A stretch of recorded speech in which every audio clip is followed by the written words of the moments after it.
সুপ্ৰভাত সকলোকে স্বাগতম জনাইছো জ্যোতিষ শাস্ত্ৰৰ আজিৰ সিদ্ধান্তিৰ মাজলৈ আজি আমাৰ সৈতে উপস্থিত আছে জ্যোতিষ শাস্ত্ৰবিদ কিৰণ দাদা স্বাগতম জনাইছো ধন্যবাদ নমস্কাৰ আমি ৰাশিফলৰ মাজলৈ যাম কিন্তু তাৰ পূৰ্বে আমি জানি লওঁ আজিৰ দিনটোৰ গ্ৰহ গতি কেনে ধৰণৰ হয় আজিৰ দিনটোৰ গ্ৰহগতিসমূহ এনেধৰণৰ বহি আছে শনি আজি কুম্ভ ৰাশিত ৰাহু আজি মীন ৰাশিত আজি শুক্ৰ মকৰ ৰাশিত বহি আছে কেতু আজি কন্যা ৰাশিত বহি আছে মংগল আজি কৰ্কট ৰাশিত বৃহস্পতি বৃষ ৰাশিত বহি আছে আজিৰ দিনটোত লগ্ন আৰু ৰবি ধনু ৰাশিত বহি আছে আৰু বুধ আজি বৃশ্চিক ৰাশিত বহি আছে আজি তিথি কৃষ্ণ অষ্টমী সৌভাগ্য যোগ আজি শুদ্ৰবৰ্ণ উত্তৰ ফাল্গুনী নক্ষত্ৰ নৰগণ যাত্ৰা নাই আজি চন্দ্ৰধক্তা দুখ আছে শুভকৰ্ম নাই দিনটোত নাৰিকল খোৱা নিষেধ এতিয়া আহিছোঁ ৰাশিফললৈ প্ৰথমতে মেষ ৰাশিৰ ফলাফল দুখন কাৰ্ড লৈছোঁ once and night of once Aries এই দুখন কাৰ্ড মতে মেষ ৰাশিৰ ব্যৱসায়ীসকলে ব্যস্ততা পাব ব্যস্ততা বৃদ্ধি হ'ব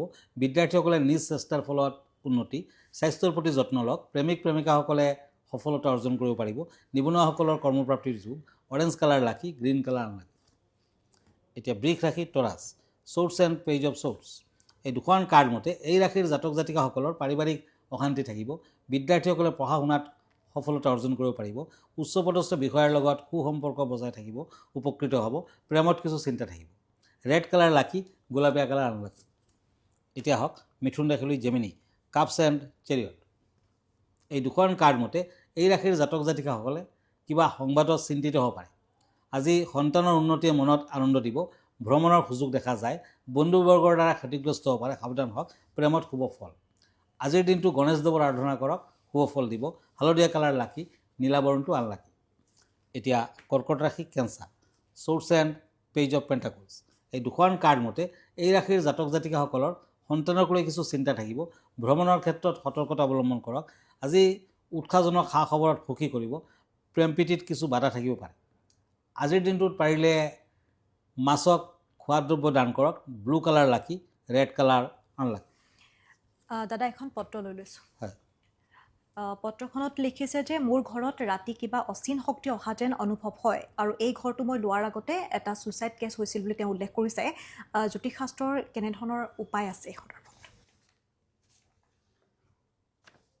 হয় আপুনি বজৰংবান দিনত 3 বাৰকৈ পঢ়ক ৰাতিপুৱা গধূলি আৰু আবেলি মহামৃত্যুঞ্জয়ী যন্ত্ৰ ঘৰত লগাওক গায়ত্ৰী মন্ত্ৰ ৰেগুলাৰলি আপুনি পাঠ কৰক কণ্টিনিউৱাছলি 45 ডেজ কৰক কমচে কম গাৰুৰ তলত লোহাৰ কটাৰী ৰাখিব সদায় কেইটামান সৰিয়হ গাৰুৰ তলত ৰাখিব আৰু ঘৰখনত ছটিয়াই দিব তাৰপাছত শুব যাব শনি আৰু মংগলবাৰে ধূনাৰ লগত কৰ্পূৰ মিক্স কৰাকৈ নিমপাত মিক্স কৰাকৈ আপুনি ঘৰখনত ধূনা দিব আৰু তেতিয়া যিমানকেইটা ড'ৰ বা উইণ্ড'জ আছে আপুনি খোলা ৰাখিব কলা ঘোঁৰাৰ নাল ঘৰখনৰ মেইন ড'ৰৰ ওপৰত ওলোমাই ৰাখক আৰু ছুইচাইড কৰা ব্যক্তিজনৰ শ্ৰাদ্ধ শান্তি হৈছেনে নাই খা খবৰ কৰক যদি হোৱা নাই তেতিয়া গয়াত গৈ আপুনি পিণ্ডদানৰ ব্যৱস্থা কৰিব পাৰে নতুবা মহালয়াৰ সময়ত ব্ৰহ্মপুত্ৰত পিণ্ডদানো কৰিব পাৰে তেতিয়া সেই মানুহজনৰ আত্মাই শান্তি পাব আৰু ঘৰখনত তেনেকুৱা উপদ্ৰৱ আৰু নাথাকে ধন্যবাদ আৰু চাগে তেওঁ ঘৰটোলৈ সোমোৱাৰ আগতে হয়তো পূজা পাতল কৰি ল'ব লাগিছিল ভালদৰে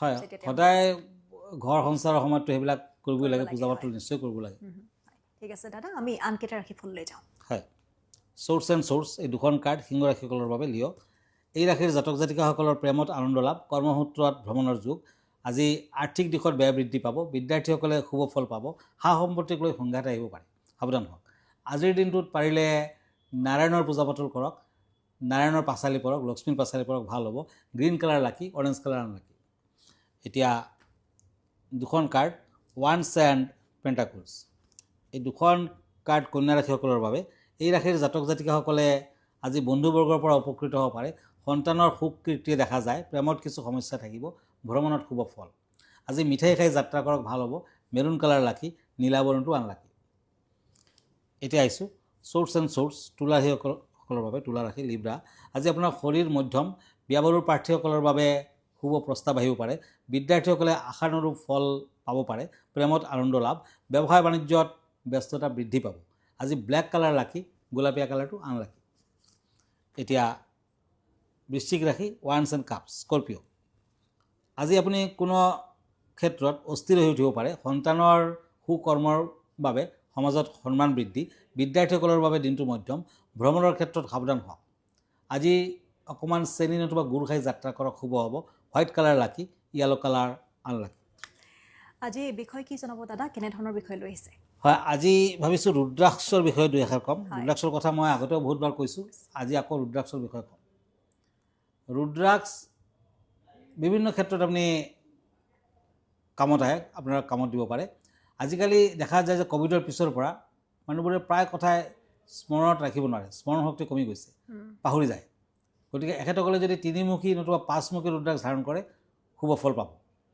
কিছুমানৰ ফিট হোৱা বেমাৰী থাকে বা হিষ্টৰিয়া, ইপিলিপছি আদি বেমাৰী থাকে, তেওঁলোকে ছয়মুখী ৰুদ্ৰাক্ষ ধাৰণ কৰিব পাৰে। যদি ৰক্তজনিত বেমাৰত ভুগিছে, তেজৰ বেমাৰত ভুগিছে, তেতিয়া কিন্তু আপুনি পাঁচমুখী ৰুদ্ৰাক্ষ ধাৰণ কৰিব পাৰে, নমুখী ৰুদ্ৰাক্ষ ধাৰণ কৰিব পাৰে। মংগলৰ ৰুদ্ৰাক্ষ হৈছে নমুখী। আৰু বিদ্যাৰ্থীসকলে গাখীৰত 21 দিনমান ৰুদ্ৰাক্ষ তিয়াই ৰাখিব। তাৰ পাছত শুভ মুহূৰ্ত চাই যদি চাৰিমুখী ৰুদ্ৰাক্ষ পিন্ধিব পাৰে, তেতিয়া স্মৰণ শক্তি ভাল হয়, বিদ্যাত শুভ ফল দিব। চন্দ্ৰৰ বাবে দুমুখী ৰুদ্ৰাক্ষ পিন্ধিব পাৰে। চন্দ্ৰগ্ৰহ যদি বেয়া হৈছে, বহুতে মুকুতা পিন্ধে, আপুনি দুমুখী ৰুদ্ৰাক্ষ পিন্ধিব পাৰে। ৰবিৰ বাবে আপুনি একমুখী পিন্ধিব পাৰে, নতুবা 12মুখী পিন্ধিব পাৰে। মংগলৰ বাবে তিনিমুখী ৰুদ্ৰাক্ষ, নতুবা 14মুখী ৰুদ্ৰাক্ষ। বুধ গ্ৰহ বেয়া হ'লে, অশুভ হ'লে বহুতে পান্না পিন্ধে, আপুনি 11মুখী ৰুদ্ৰাক্ষ পিন্ধিব পাৰে। বৃহস্পতিৰ বাবে পুখৰাজ পিন্ধে, আপুনি 5মুখী নতুবা 10মুখী ৰুদ্ৰাক্ষ পিন্ধিব পাৰে। শুক্ৰৰ বাবে বহুতে ডায়মণ্ড পিন্ধে, হীৰা, অতি কষ্টলি ষ্ট'ন, আপুনি কিন্তু 6মুখী নতুবা 13মুখী ৰুদ্ৰাক্ষ পিন্ধিলে ফল পাব। যিসকলৰ শনি বেয়া তেখেতসকলে 7মুখী ৰুদ্ৰাক্ষ পিন্ধিব পাৰে। ৰাহুৰ বাবে 8মুখী ৰুদ্ৰাক্ষ, কেতুৰ বাবে 9মুখী ৰুদ্ৰাক্ষ। গতিকে তেনেকুৱা যদি ৰুদ্ৰাক্ষ পিন্ধে ভাল ফল দিয়ে। স্বামী স্ত্ৰীৰ মাজত ভাল সম্পৰ্কৰ বাবে গৌৰীশংকৰ ৰুদ্ৰাক্ষ পিন্ধিব পাৰে। ব্যৱসায় বাণিজ্যত শুভ ফল পোৱাৰ বাবে গণেশ ৰুদ্ৰাক্ষ পিন্ধিব পাৰে। ধন্যবাদ দাদা, আমি আনকেইটা ৰাখিলে আগবাঢ়ো। হয়, এতিয়া দুখন কাৰ্ড লৈছোঁ, ওৱান্স এণ্ড শ্বৰ্টছ। ধনুৰাশি, চেৰিটেৰিয়াছ। আজি আপোনাৰ কৰ্মদক্ষতা সমাজত সন্মান বৃদ্ধি হ'ব। বিদ্যাৰ্থীসকলৰ আশানুৰূপ ফল প্ৰাপ্তি। দাম্পত্যত কিছু মতানৈক্য, আৰ্থিক দিশত সমস্যা থাকিব। য়েলো কালাৰ লাকি, ৰেড কালাৰ আনলাকি। এতিয়া মকৰ ৰাশি, পেণ্টাকুলছ এণ্ড টেম্পাৰেন্স, কেপ্ৰিকৰ্ণ। আজি এই ৰাশিৰ জাতক জাতিকাসকলৰ ব্যয়ৰ মাত্ৰা বৃদ্ধি পাব। গৱেষকসকলে দায়িত্ব বৃদ্ধি পাব। প্ৰেমত কিছু সমস্যা, দাম্পত্যত অৱশ্যে শুভ, কৰ্মত সমস্যা থাকিব। আজি মকৰ ৰাশিৰ জাতক জাতিকাসকলে দিনটোত মিছা কথা নক'ব। Green colour lucky colour, blue colour unlucky colour. এতিয়া আহক কুম্ভ ৰাশি, পেণ্টাকুলছ এণ্ড ওৱান্স। এই দুখন কাৰ্ড মতে একুৰিয়াছসকলৰ কৰ্মব্যস্ততা বৃদ্ধি পাব। ব্যৱসায় বাণিজ্যত আজি নতুন কৰ্ম হাতত লোৱাৰ সম্ভাৱনা। প্ৰেমত প্ৰতাৰিত হ'ব পাৰে, সাৱধান হওক। সন্তানক লৈ চিন্তা, বিদ্যাত মোটামুটি। ব্লু কালাৰ লাকি, বেগুনীয়া colour unlucky. Swords and pentacles, মীন ৰাশি। এই ৰাশিৰ জাতক জাতিকাসকলৰ প্ৰেম প্ৰীতিত শুভ ফল দেখা যায়। মীন ৰাশিৰ জাতকসকলৰ আয় বৃদ্ধিৰ বিকল্প চেষ্টাত সফলতা অৰ্জন। স্বাস্থ্য পাতি কিছু বেয়া, অসুস্থতাৰ কাৰক। ভ্ৰমণৰ ক্ষেত্ৰত বাধা থাকিব। আজিৰ দিনটোত দুখীয়া ল'ৰা ছোৱালীক কেইটামান পেন দান কৰক। অৰেঞ্জ কালাৰৰ পেন হ'লে বেছি ভাল। আপোনাৰ লাকি কালাৰ হ'ব অৰেঞ্জ, আনলাকি কালাৰ হ'ব ব্লু। ধন্যবাদ জনাইছোঁ। আমি অনুষ্ঠানটি শেষ কৰিম আৰু এইখিনিতে জনাই থওঁ যে আপোনালোকৰ যদিহে কিবা সমস্যা আছে, সেই সমস্যাসমূহৰ আপোনালোকে জ্যোতিষশাস্ত্ৰসন্মত যদি সমাধান বিচাৰিছে, তেনেহ'লে আপোনালোকে জ্যোতিষশাস্ত্ৰবি কিৰণৰ সৈতে যোগাযোগ কৰিব পাৰে। আৰু তেওঁৰ চেম্বাৰ আছে গুৱাহাটী মহানগৰীৰ পল্টন বজাৰত। দাদা, ঠিকনাটো এবাৰ জনাব। হয়, মোৰ লগত যদি আপুনি ব্যক্তিগতভাৱে লগ কৰিব খুজিছে, আগতীয়াকৈ এপইণ্টমেণ্ট ল'ব পাৰে আৰু মোৰ চেম্বাৰলৈ ৰত্নকুবেৰলৈ আহিব পাৰে। নতুবা আপুনি কিৰোয়াং ৰত্নকুবেৰ বুলি ফেচবুক পেজ ফ'ল' কৰিব পাৰে। ইনষ্টাগ্ৰামত মই আছোঁ আৰু ইউটিউবতো মোক লগ পাব। আৰু এভৰি ছানডে ৰাতি 10টামান বজাত আপুনি মোক লাইভত পাব প্ৰাগ নিউজত। আমাৰ ঠিকনা এষ্ট্ৰলজাৰ কিৰোয়াং, ৰত্নকুবেৰ জামছ এণ্ড জুৱেলাৰী, মণিপুৰী বস্তি, গুৱাহাটী 7। ফোন নাম্বাৰটো হ'ল 9085949309 আৰু আমাৰ ইমেইল এড্ৰেছটো হ'ল kiroyangastrologer@kiroyang.com। ধন্যবাদ, নমস্কাৰ। আৰু এইখিনিতে অনুষ্ঠানটিৰ পৰা মই ৰিংকুমণি বৰুৱাই বিদায় ল'লোঁ। ধন্যবাদ।